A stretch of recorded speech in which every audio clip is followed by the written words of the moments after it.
ये भानुमति और भुवन की है। वह बांस की टोकरी बनाया करते थे। उन्हें बेचकर किसी तरह वह अपना गुजारा कर रहे थे। उनके 2 बच्चे थे, राजू और रंजू। दोनों पास ही के स्कूल में पढ़ने के लिए जाते थे। गरीब होने की वजह से स्कूल के बच्चे उनका मजाक बनाया करते थे। आ गए जी, कुछ मिला खाने को? बच्चे भूख से रोते रोते सो गए। मुझसे इनकी ये हालत और नहीं देखी जाती। शाम को मंदिर से थोड़ा प्रसाद मिला था, वही खिला के सुलाया है आज। कैसे चलेगा इस तरह? पता नहीं ये दुख के दिन कब खत्म होंगे। अब तो प्रभु आपका ही सहारा है। प्लास्टिक आ जाने से बांस की टोकरी अब कोई नहीं लेता। आज भी खाली हाथ आया हूँ। क्या बात है भानुमति, सुबह सुबह यहाँ? एक तो रात भर तुम्हारे बच्चे रोते रहते हैं और सुबह तुम दरवाजा पीटने लगती हो। क्या इरादा है? क्यों शांति से नहीं रहने दे रहे हो? वो बच्चे कल से भूखे हैं, इसलिए रो रहे हैं। कुछ आटा है तो दे दो ना बहन, घर में आते ही लौटा दूंगी। देखो भानुमति, तुम लोग किसी और के घर जाकर भीख मांगो। उसमें तुम्हारे बच्चे जब भीख मांगेंगे तो कुछ ना कुछ मिल ही जाएगा। इस तरह कितना दिन चलता रहेगा? 4 बासी रोटी है, ले जाओ, कुत्तों को आज नहीं दूंगी। भानुमति आंखों में आंसू और हाथ में रोटी लिए घर पहुंचती है।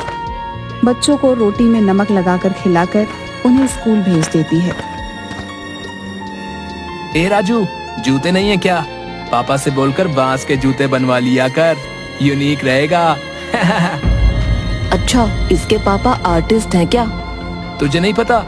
अरे गली गली में शोर है, राजू के पापा बंसोर है। राजू और रंजू कौन है? दोनों स्टेज पर आओ। तुम लोग 6 महीने से फीस नहीं भरे हो। मैले कुचैले ड्रेस क्यों पहन कर आए हो? और जूते कहाँ हैं? तुम्हें मालूम है ना कि चप्पल यहाँ अलाउ नहीं है? जी सर, हमें मालूम है कि चप्पल अलाउ नहीं है यहाँ, लेकिन हमारे पापा बहुत गरीब हैं। उनके पास पैसे नहीं है जूते खरीदने के लिए। और तुम्हारा रंजू, तुमने क्यों नहीं पहने जूते? ड्रेस में प्रेस भी नहीं किया हुआ है। तुम दोनों के पास प्रॉपर किताब भी नहीं है। जी सर, राजू मेरे भैया हैं। हम दोनों के पिताजी एक ही हैं। देखो बच्चों, ये एक प्रतिष्ठित स्कूल है। यहाँ के कुछ नियम और कायदे हैं जिसको फुलफिल करना हम सबकी जिम्मेदारी है। आज से तुम दोनों स्कूल नहीं आओगे। मैं अभी तुम्हें ट्रांसफर सर्टिफिकेट दे रहा हूँ। पापा से कहना कि म्युनिसिपल कॉर्पोरेशन के स्कूल में नाम लिखवा लें। स्कूल से दोनों को टीसी देकर निकाल दिया जाता है। राजू और रंजू दोनों रोते रोते घर पर आते हैं। शाम में जब भुवन आता है तो उसे पता चलता है कि उसके दोनों बच्चों को स्कूल से निकाल दिया गया है। अरे ऐसे कैसे कोई टीसी दे देगा? कल मैं तुम्हारे स्कूल चलूंगा।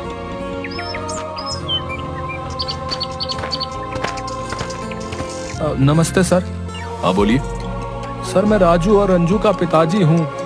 सर, पैसे की कुछ तंगी है, इंतजाम होते ही दे दूंगा। अच्छा, तो तुम ही राजू और रंजू के पिताजी हो। आज तक कभी भी तुम्हारी फीस टाइम पर स्कूल को नहीं मिली। तुम्हारे बच्चे का पहनावा जोकर जैसा है। पैर में चप्पल, जूता कभी नहीं पहन के आए। फटे पुराने बिना प्रेस किए हुए कपड़े, ऐसा हमारे स्कूल में नहीं चलता। तो आप कोई म्युनिसिपल कॉर्पोरेशन का स्कूल देख लो। मैंने उन्हें टीसी दे दी है। गार्ड, इन्हें स्कूल के बाहर का रास्ता दिखा दो। प्रिंसिपल की बेइज्जती की आहट से भुवन सड़क पर जा रहा था। किसी ट्रक वाले ने उसे पीछे से टक्कर मार दी। टक्कर लगने की वजह से भुवन की उसी समय मृत्यु हो जाती है। पुलिस उसके शरीर को हॉस्पिटल पहुंचवा देती है, जहां डॉक्टर उसे मरा हुआ घोषित कर देता है। किसी ने भानुमति को आकर भुवन के एक्सीडेंट के बारे में बताया। वह अपने बच्चों के साथ दौड़ती हुई हॉस्पिटल पहुंचती है, जहां भुवन को मरा हुआ देखकर भानुमति जोर जोर से रोने लगती है। भुवन के जाने के बाद उनकी स्थिति बद से बदतर हो गई। भानुमति, आज भुवन को मरे 3 महीने हो गए।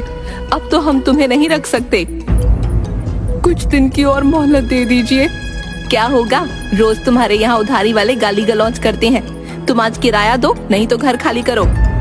आखिर में भानुमति बच्चों के साथ नानी के घर जाने का फैसला करती है।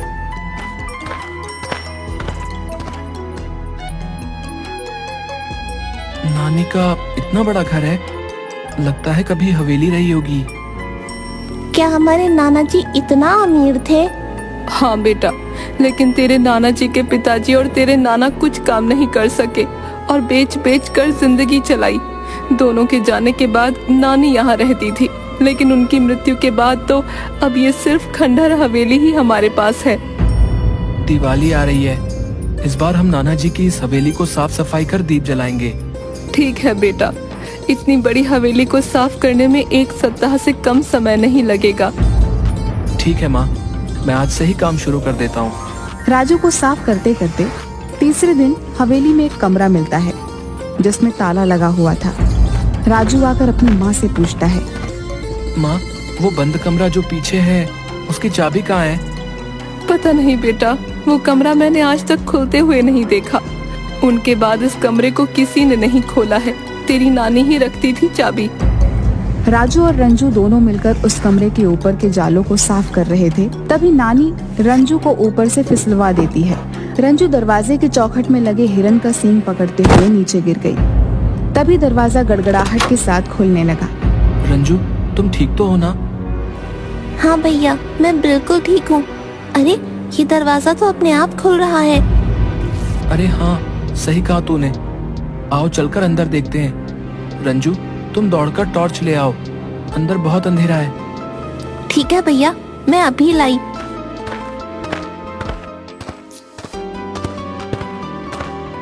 ये लो टॉर्च, चलो अंदर चलकर देखते हैं क्या है। भैया, बहुत अंधेरा है, मुझे तो डर लग रहा है, कोई भूत प्रेत ना हो। जितना जल्दी हो यहाँ से चलो। अरे क्यों डर रही है? और मुझे भी डरा रही है। चुपचाप मेरे पीछे चलती आओ। भैया, क्या है? तूने तो मुझे डरा ही दिया। वो देखो सामने क्या है। माँ जल्दी आओ। बाप रे, कितना सारा खजाना, अब तो हमारी बल्ले बल्ले हो जाएगी। अरे कहाँ हो तुम दोनों? कमरा कैसे खुला? इसमें तो ताला लगा हुआ था। माँ, कमरे में आओ, मैं टॉर्च दिखा रहा हूँ। देखो इस कमरे के अंदर हमें क्या मिला है। शायद एक खजाना हमारे पुरखों ने जमा किया हो, ताकि हम लोगों का जब ऐसा दिन आए तो ये खजाना हमारे काम आए। इसीलिए शायद मेरे दादाजी और मेरे पिताजी से उन्होंने इसे छिपा कर रखा। हाँ माँ, अब हम भी अमीरों वाला खाना खाएंगे। हाँ भैया, वो भी तीनों टाइम। अब हमें स्कूल फीस भरने के लिए कोई भी मास्टर साहब सभी के सामने बेइज्जत नहीं करेंगे। हम भी अब त्योहारों पर नए नए कपड़े पहनेंगे। मुझे भी फुल पैंट और शर्ट के साथ एक कोट लेना है। ठीक है, जो लेना होगा ले लेना। पुरानी खंडहर हो चुकी हवेली को इस दिवाली में रंग रोगन कर दीपों से सजाया जाता है। बगल में रहने वाली मंथरा काकी हवेली को चमकता दमकता देख और बच्चों एवं भानुमति के पहनावे को देख जल जाती है और अपने पति जगदेव से कहती है, कुछ देखा आपने जी? कुछ नोटिस किया कि नहीं? क्यों, क्या हुआ? क्या नोटिस करना था? तुम्हें क्या दिखेगा? पड़ोसी कुछ भी करे, तुम्हें क्या मतलब? तुम नल्ले हो और नल्ले ही रहोगे। अगर मेरी कोई कमी हो तो तुम्हें तुरंत दिख जाएगी। अरे, भानुमति अपने बच्चों के साथ मायके आई है तो अपने साथ धन संपत्ति भी लाई होगी। हाँ, तुम्हें तो मेरे सिवा सब अच्छे ही दिखते हैं। जब भानुमति आई थी तो लगता है मैंने देखा नहीं था कि किस तरह के फटे कपड़े पहने थे उसके बच्चे ने, और आज यहाँ उसको खजाना मिल गया। रहने दो, तुमसे तो बात करना ही बेकार है। मंथरा से रहा नहीं जाता।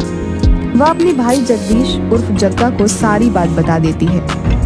जल्द ही जग्गा अपने तिक्रम दिमाग से जान जाता है कि उसके उस हवेली के अंदर, उस हवेली के एक कमरे में पूरा कमरा पैसे से भरा हुआ है। वह अपने दोस्त दागा की मदद से हवेली में पैसों की चोरी करने के लिए जाता है।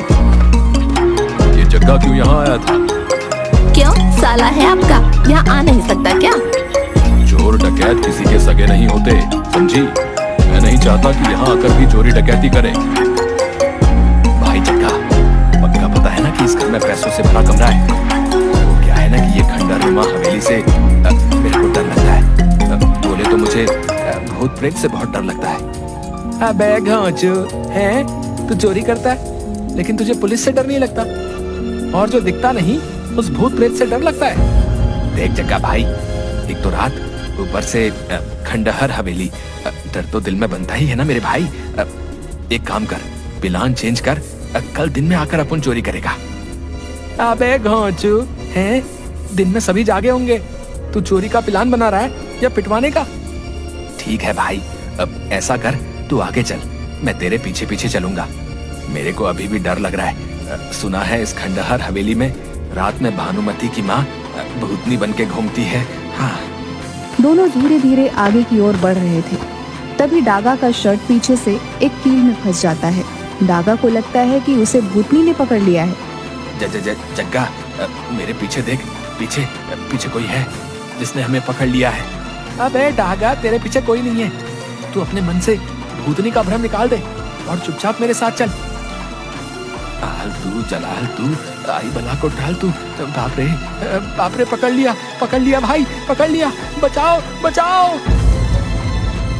डागा जोर लगाकर भागता है। उसकी शर्ट कील में लगने की वजह से फट जाती है। अबे क्या हुआ? चिल्लाया जा रहा है। हम चोरी करने आए हैं, चौकीदारी नहीं कि जागते रहो चिल्लाना शुरू कर दिया। मरवाएगा क्या है? एक बार बोल दिया कि पीछे कोई नहीं है, फिर भी तुम डरे जा रहे हो। भाई भूत है भाई, कोई आदमी नहीं जो तुझे दिखाई देगा। ये देख, मेरी शर्ट पीछे से फट गई है। अरे ये तो जग्गा और डागा की आवाज़ें हैं। रुको, मैं अभी पुलिस को फोन लगाता हूँ। नानी का भूत डागा को डराना शुरू कर देती है। भाई उधर देखो, ठक ठक की आवाज करते करते कोई आ रहा है। जान बची तो लाखों पाए। भाई वो खजाना तू ही संभाल, मैं तो चला।